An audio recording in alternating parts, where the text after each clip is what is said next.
Bien hallados, hermanos de armas, sean bienvenidos a Estrategos, el canal donde revivimos la historia de los grandes conquistadores y estrategas. Hoy nos adentraremos en la vida de Alejandro Magno, el joven rey de Macedonia que en apenas una década forjó el imperio más vasto de su tiempo. Un genio militar cuya ambición y liderazgo lo convirtieron en una leyenda inmortal. Antes de comenzar esta epopeya, deja tu like, comenta, comparte este vídeo y suscríbete a Estrategos para seguir explorando las mentes que cambiaron el destino del mundo. No hay fronteras para quienes se atreven a conquistarlas. Comencemos. Parte 1. La forja de un semidios. En el año 356 a.C., en Pella, la bulliciosa capital del rudo y ascendente reino de Macedonia, nació un niño destinado a borrar las fronteras del mundo conocido. Su nombre era Alejandro. No era hijo de un linaje cualquiera. Su padre era Filipo II, el rey tuerto y brillante estratega que había transformado Macedonia de una tierra de bárbaros a ojos de los griegos en la potencia militar hegemónica de la Hélade. Su madre era la apasionada y mística Olimpia, una princesa de Epiro, mujer de una inteligencia feroz y una devoción por los cultos mistéricos. Fue Olimpia quien sembró en la mente de su hijo la primera y más poderosa de las ideas, que no era un simple mortal. Le susurraba que su verdadero padre no era Filipo, sino el mismo Zeus, el rey de los dioses, quien la había visitado en forma de serpiente. Esta creencia en su linaje divino no fue una simple anécdota, sino el combustible que alimentaría una ambición que no conocería límites humanos. Filipo, un hombre pragmático y visionario, comprendió que la fuerza bruta no bastaría para el imperio que soñaba. Su heredero necesitaba la mente más brillante de su tiempo. Por ello, contrató al más grande de los sabios, al filósofo que había sido discípulo de Platón, Aristóteles. Durante 3 años, en el tranquilo templo de las ninfas en Mieza, el filósofo instruyó al príncipe. No solo le enseñó retórica, política y filosofía, sino que le abrió los ojos a la medicina, la botánica y la zoología, inculcándole una curiosidad insaciable por el mundo natural. Pero de todas las enseñanzas, ninguna caló tan hondo en el alma de Alejandro como la épica. Llevaba siempre consigo una copia de la Ilíada, anotada por el propio Aristóteles. En sus páginas no veía literatura, sino un manual de heroísmo. Se obsesionó con la figura de Aquiles, el guerrero invencible y trágico, y se propuso no solo emularlo, sino superar su gloria, asegurándose de que su propia leyenda fuera cantada por toda la eternidad. Su relación con su padre, Filipo, fue una tormenta de admiración y conflicto. Alejandro idolatraba al genio militar de su padre, el hombre que había creado la formidable falange macedonia y que había sometido a las orgullosas ciudades-estado griegas. Sin embargo, a medida que crecía, la tensión entre el rey consolidado y el heredero impaciente se hizo palpable. Filipo veía en su hijo un reflejo de su propia ambición, pero también el temperamento impulsivo y la influencia mística de Olimpia, que detestaba. El conflicto estalló en el banquete de bodas del rey con una joven noble macedonia, Cleopatra Eurídice. Cuando el tío de la novia brindó por un heredero legítimo, Alejandro, sintiendo su estatus amenazado, arrojó su copa y lo insultó. Filipo, enfurecido y ebrio, desenvainó su espada para atacar a su propio hijo, pero tropezó y cayó. «Este es el hombre», se burló Alejandro, «que se prepara para cruzar de Europa a Asia y ni siquiera puede pasar de un diván a otro». El incidente provocó una ruptura que obligó a Alejandro y a su madre a exiliarse temporalmente. A pesar de ello, en el campo de batalla, eran un equipo formidable. En la decisiva batalla de Queronea, en el 338 a.C., donde Filipo aplastó la última resistencia griega, fue Alejandro, con apenas 18 años, quien lideró la carga de caballería que rompió las líneas enemigas, demostrando que era, sin duda, el digno heredero del genio militar de su padre. 2 años después de Queronea, mientras Filipo preparaba la gran invasión del imperio persa, el destino dio un giro brutal. En el 336 a.C., durante la celebración de la boda de su hija, el rey Filipo II fue asesinado por uno de sus propios guardaespaldas. Las intrigas detrás del asesinato nunca se esclarecieron del todo, y las sospechas siempre planearon sobre Olimpia e incluso sobre el propio Alejandro. Con el rey muerto, el reino se sumió en el caos. Los enemigos de Macedonia, tanto dentro como fuera de sus fronteras, se prepararon para desmembrar el imperio que Filipo había construido, pero subestimaron al joven heredero, Con una velocidad y una crueldad que dejaron a todos atónitos, Alejandro, con tan solo 20 años, se movió para consolidar su poder. Ejecutó a sus rivales al trono, aseguró la lealtad del ejército y marchó hacia el sur para aplastar las rebeliones en Grecia, arrasando la ciudad de Tebas como un ejemplo aterrador para cualquiera que osara desafiarlo. En cuestión de meses, el joven rey no solo había asegurado el trono de su padre, sino que había demostrado que poseía una ambición y una determinación aún más implacables. El escenario estaba listo. La gran campaña contra Persia, el sueño de Filipo, sería ahora la herencia y la obsesión de Alejandro. Parte 2. La caída del coloso. Una vez asegurado su trono con sangre y acero, Alejandro se dispuso a ejecutar el gran proyecto de su padre, un sueño que ahora ardía en él con la intensidad de una obsesión: la conquista del vasto imperio persa. No lo presentó como una simple guerra de conquista, sino como una cruzada panhelénica, una sagrada venganza por las profanaciones y las invasiones que Persia había infligido a Grecia un siglo y medio antes. Como hegemón, líder supremo de la Liga de Corinto, unió a los ejércitos de Macedonia y Grecia bajo un único estandarte. En la primavera del 334 a.C., al frente de un ejército de menos de 50.000 hombres, cruzó el Helesponto, el estrecho que separa Europa de Asia. Antes de marchar hacia el interior, visitó las ruinas de Troya, donde rindió homenaje ante la supuesta tumba de su héroe, Aquiles, dejando claro al mundo que su campaña no sería solo militar, sino también épica. El primer gran obstáculo le esperaba a orillas del río Gránico. Un ejército compuesto por sátrapas persas y mercenarios griegos se había reunido para detener su avance. Desoyendo los consejos de sus generales más cautos, que recomendaban esperar al amanecer, Alejandro ordenó un ataque inmediato y audaz, cruzando el río bajo una lluvia de proyectiles. Liderando personalmente a su caballería de élite, los compañeros, se lanzó al corazón de la batalla, buscando el combate directo con los líderes persas. En el fragor de la lucha, estuvo a punto de morir, pero fue salvado en el último instante. Su temeridad y su genio táctico desbarataron por completo al ejército enemigo. La victoria en el Gránico fue aplastante y tuvo un efecto dominó. En los meses siguientes, las ciudades griegas de Asia Menor, una tras otra, le abrieron sus puertas, aclamándolo como un libertador. La noticia de la derrota llegó a oídos del gran rey, Darío III, quien, subestimando al joven macedonio, decidió tomar el mando personalmente. Reunió un inmenso ejército y marchó para interceptar a Alejandro. El encuentro tuvo lugar en el 333 a.C., en un estrecho llano costero cerca de la ciudad de Isos. El terreno, elegido por Darío, fue su perdición, ya que impedía que su vasta superioridad numérica pudiera ser desplegada eficazmente. La batalla de Isos fue un choque frontal entre dos reyes. Una vez más, Alejandro identificó el centro de gravedad del enemigo, el propio Darío. Liderando una carga de caballería en forma de cuña, se abrió paso a través de las líneas persas directamente hacia el carro del gran rey. Darío, al ver al furioso macedonio cargar hacia él, entró en pánico, dio media vuelta y huyó del campo de batalla, provocando el colapso de todo su ejército. La victoria fue total. Entre el botín de guerra se encontraba un premio inesperado y de un valor incalculable: la madre, la esposa y las hijas de Darío, que fueron capturadas. Alejandro, en un gesto de magnanimidad que asombró a sus contemporáneos, las trató con el máximo respeto, como si fueran de su propia familia. Tras Isos, en lugar de perseguir a Darío, Alejandro realizó un movimiento estratégico magistral. Marchó hacia el sur, a lo largo de la costa del Mediterráneo, para neutralizar la poderosa flota persa, conquistando sus bases portuarias en Fenicia. Tras el brutal asedio de Tiro, entró en Egipto. Allí no fue recibido como un conquistador, sino como un liberador. Los egipcios, que detestaban el yugo persa, lo acogieron y los sacerdotes lo proclamaron faraón, reconociendo su supuesto linaje divino como hijo de Amon-Zeus tras su visita al oráculo de Siwa. Durante su estancia, llevó a cabo uno de sus actos más visionarios y perdurables.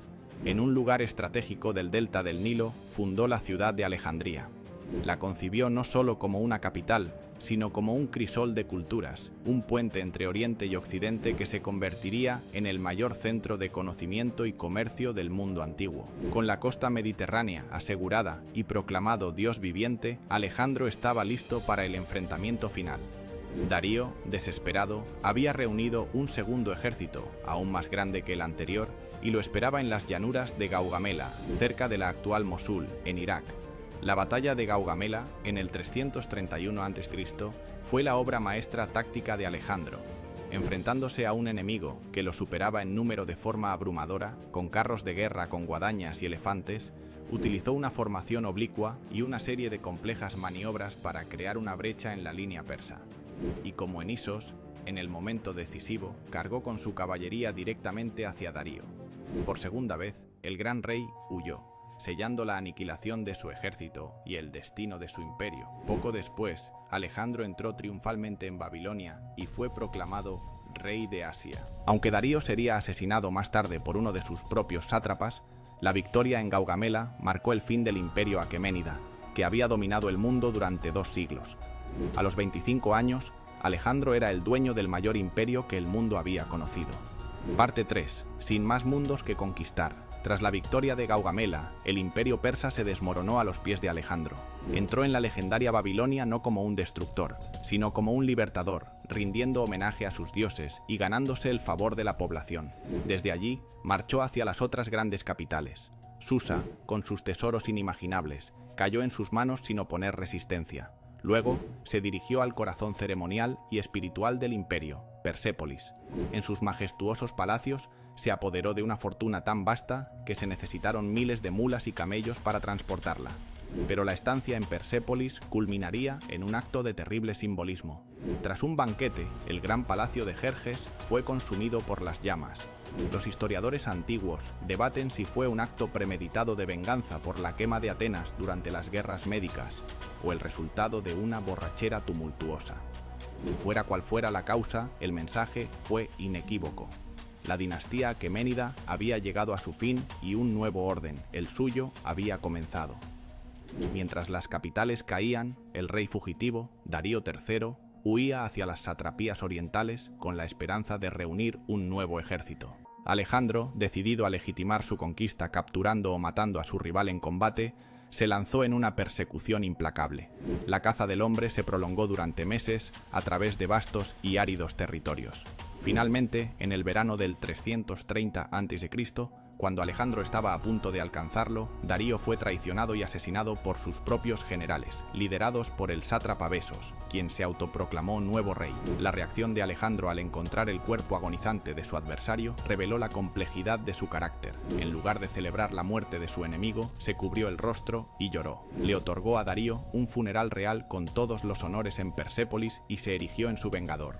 La persecución de Darío se transformó en la caza de Besos, a quien finalmente capturó, torturó y ejecutó por el crimen de regicidio. Al castigar a los traidores, Alejandro no solo honraba a su rival, sino que se posicionaba como el legítimo sucesor del trono persa. Con el antiguo imperio bajo su control nominal, Alejandro se adentró en las vastas y salvajes tierras de Asia Central, las satrapías de Bactria y Sogdiana, territorios que hoy corresponden a Afganistán, Uzbekistán y Tayikistán. Aquí, la guerra cambió drásticamente. Ya no se enfrentaba a ejércitos organizados en batallas campales, sino a una resistencia feroz y descentralizada, una brutal guerra de guerrillas liderada por caudillos como Spitamenes. Durante casi 3 años luchó en un terreno montañoso y despiadado, fundando ciudades fortaleza para pacificar la región, muchas de ellas llamadas Alejandría en su propio honor. Fue durante este arduo conflicto cuando tomó una de sus decisiones más importantes y estratégicas. En el 327 a.C., se casó con Roxana, la hermosa hija de un noble sogdiano. Este matrimonio no fue solo un acto de amor o deseo, sino un brillante gesto político. Al unirse a una princesa local, buscaba tender un puente entre macedonios y persas, fusionar las culturas de Oriente y Occidente y legitimar su gobierno, sentando las bases de un nuevo imperio multicultural. Sin embargo, a medida que Alejandro se adentraba más en Asia y adoptaba cada vez más las costumbres persas, como el uso de vestimentas reales y la introducción de la prosquinesis, el acto de postrarse ante el rey, la tensión con sus propios hombres comenzó a crecer peligrosamente.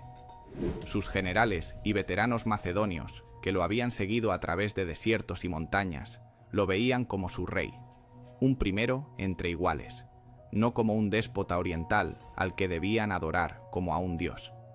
Esta fricción cultural y política explotó de forma trágica en el 328 a.C. Durante un banquete en Samarcanda, un Alejandro ebrio se enzarzó en una acalorada discusión con Clito el Negro, uno de sus generales más leales y el hombre que le había salvado la vida en la batalla del Gránico. Clito, también borracho, le recriminó su adopción de las costumbres bárbaras y menospreció sus logros en comparación con los de su padre, Filipo. Ciego de ira, Alejandro agarró una jabalina y atravesó a su amigo, matándolo en el acto. El remordimiento que sintió fue tan profundo que pasó los siguientes 3 días encerrado en su tienda, llorando y negándose a comer, hasta que sus soldados le rogaron que volviera a tomar el mando. El asesinato de Clito fue un punto de inflexión, una terrible muestra de cómo el poder absoluto y la presión de su propia leyenda estaban transformando al conquistador en un tirano. Parte 4. El límite del mundo. Tras pacificar Bactria y Sogdiana, el apetito de conquista de Alejandro no estaba saciado. Su mirada se volvió hacia el este, hacia las legendarias y fabulosamente ricas tierras de la India. Impulsado por el deseo de alcanzar los confines del mundo, en el 327 a.C. cruzó las imponentes montañas del Hindu Kush y descendió hacia el valle del río Indo, adentrándose en un subcontinente de reinos guerreros y culturas milenarias. El enfrentamiento más formidable de esta campaña tuvo lugar en las orillas del río Hidaspes.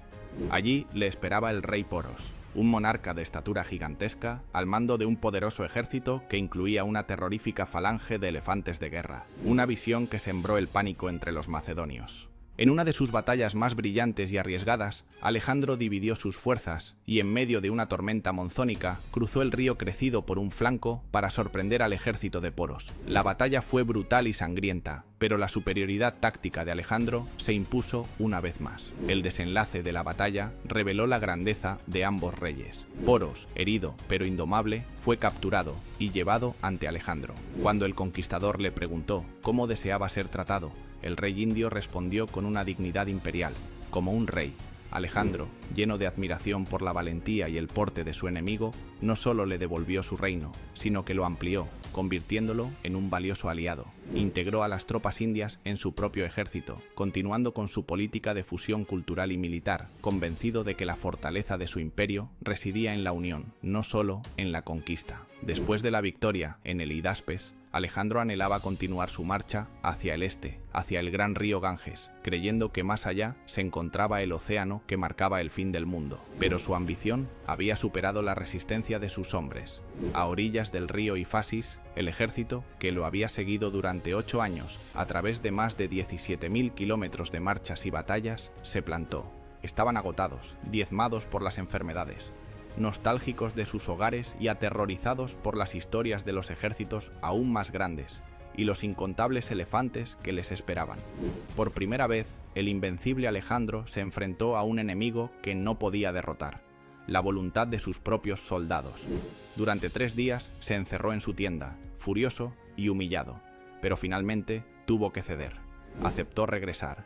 En la orilla del Ifasis, mandó erigir 12 altares monumentales a los dioses del Olimpo, marcando para la posteridad el límite oriental de su increíble expedición.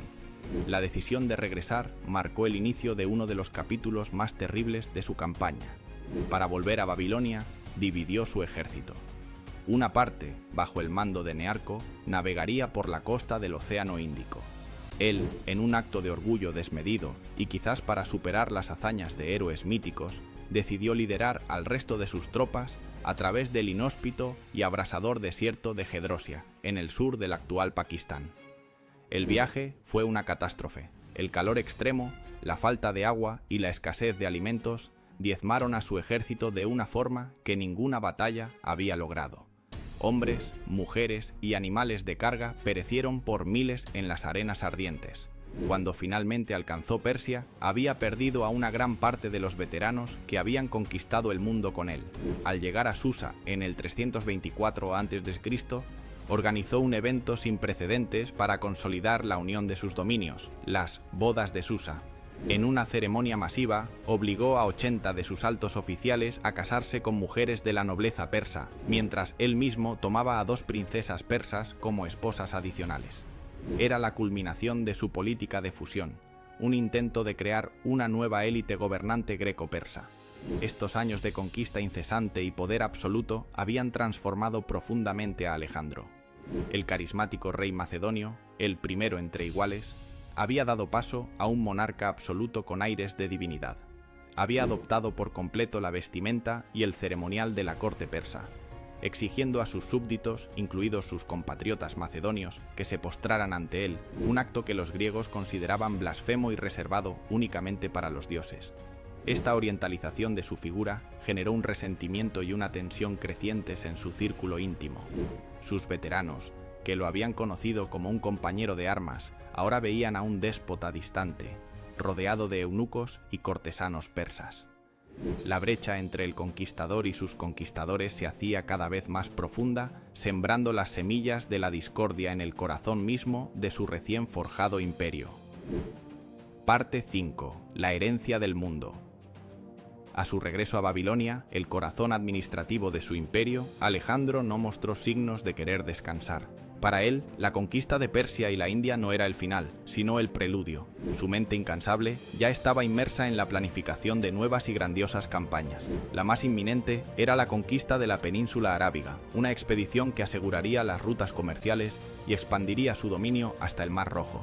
Se hablaba de planes aún más audaces, una circunnavegación de África y una eventual confrontación con las potencias emergentes del Mediterráneo occidental, Cartago y Roma. Al mismo tiempo, trabajaba febrilmente para consolidar el vasto y heterogéneo imperio que ya poseía. Ordenó la exploración de nuevas rutas marítimas, planeó la construcción de puertos y carreteras, y sobre todo, intensificó sus esfuerzos por crear una élite gobernante unificada, integrando a miles de jóvenes persas en las filas de su ejército y su administración. Su visión era la de un imperio sin fisuras, gobernado por una aristocracia greco-persa leal únicamente a él. Pero el destino tenía otros planes. A finales de mayo del 323 a.C., tras un prolongado banquete y una noche de celebración, Alejandro cayó enfermo. Lo que al principio parecía una fiebre pasajera se convirtió rápidamente en una enfermedad debilitante. Durante 10 días, el hombre que había sobrevivido a innumerables heridas en el campo de batalla luchó por su vida, postrado en su lecho. La fiebre lo consumía, paralizando su cuerpo, aunque su mente, según los relatos, permaneció lúcida casi hasta el final. La noticia de su estado crítico se extendió por Babilonia y sus leales veteranos macedonios, presas del pánico, forzaron la entrada al palacio para desfilar en silencio ante su rey agonizante en un último y mudo adiós. Finalmente, el 10 o 11 de junio del 323 a.C., Alejandro Magno, rey de Macedonia, hegemón de Grecia, faraón de Egipto y rey de Asia, murió. Tenía tan solo 32 años. La causa exacta de su muerte sigue siendo uno de los grandes misterios de la historia. Las fuentes antiguas son ambiguas. Las teorías modernas sugieren que pudo haber sucumbido a una enfermedad infecciosa, como la malaria o la fiebre tifoidea, exacerbada por su cuerpo debilitado por las heridas y el consumo excesivo de alcohol. Sin embargo, la sospecha de envenenamiento nunca ha desaparecido por completo. En un imperio lleno de intrigas y con un rey que había ejecutado a varios de sus antiguos compañeros, los enemigos no le faltaban. Pero sin pruebas concluyentes, la muerte de Alejandro permanece envuelta en la leyenda, tan dramática e incierta como su propia vida. Su muerte dejó un vacío de poder tan inmenso como el imperio que había creado. No había designado un heredero claro. Cuando sus generales le preguntaron en su lecho de muerte a quién legaba su imperio, su supuesta respuesta fue al más fuerte. Esta ambigua sentencia fue una profecía de guerra. Sus generales más poderosos, conocidos como los diádocos, los sucesores, se lanzaron inmediatamente a una lucha brutal por el control. Durante casi medio siglo, las guerras de los sucesores desgarraron el imperio. Finalmente, el sueño de un mundo unificado de Alejandro se hizo añicos. De sus ruinas surgieron varios reinos helenísticos, entre los que destacaron el Egipto ptolemaico, fundado por su general Ptolomeo, el imperio seleucida en Asia, fundado por Seleuco, y la dinastía Antigónida en Macedonia. El imperio se había fragmentado, pero la semilla que Alejandro había plantado ya había germinado. El legado de Alejandro Magno trasciende con creces sus conquistas militares. Su mayor logro fue la difusión de la lengua, la cultura, el arte y el pensamiento griegos por todo el Próximo Oriente y Asia. Al derribar las barreras entre Oriente y Occidente, inauguró una nueva era en la historia, la era helenística. Durante los siguientes 3 siglos, la cultura griega se fusionó con las tradiciones locales, creando una civilización híbrida y vibrante que produjo avances extraordinarios en la ciencia, la filosofía y el arte, y cuyo centro neurálgico fue la ciudad que él fundó, Alejandría. En el campo militar, sus tácticas y estrategias fueron estudiadas durante milenios. Políticamente, su visión de un imperio multicultural y su propia figura como monarca divinizado sentaron un precedente que influiría en el concepto de imperio para siempre. Su vida, una epopeya de ambición, genio y gloria, lo convirtió en el modelo arquetípico de líder y conquistador. Desde los césares romanos como Pompeyo y Julio César, que lloraron ante su tumba por no haber igualado sus hazañas, hasta Napoleón Bonaparte, que llevaba consigo un libro sobre sus campañas, generaciones de los hombres más poderosos de la historia han mirado a Alejandro no como a un simple mortal, sino como la personificación misma de la gloria inmortal. Muchas gracias por llegar hasta aquí. No te vayas sin dejar un buen like, suscribirte si no lo has hecho y compartir el vídeo para llegar a más gente y que este proyecto pueda seguir creciendo. Nos vemos en el siguiente Hermanos de Armas.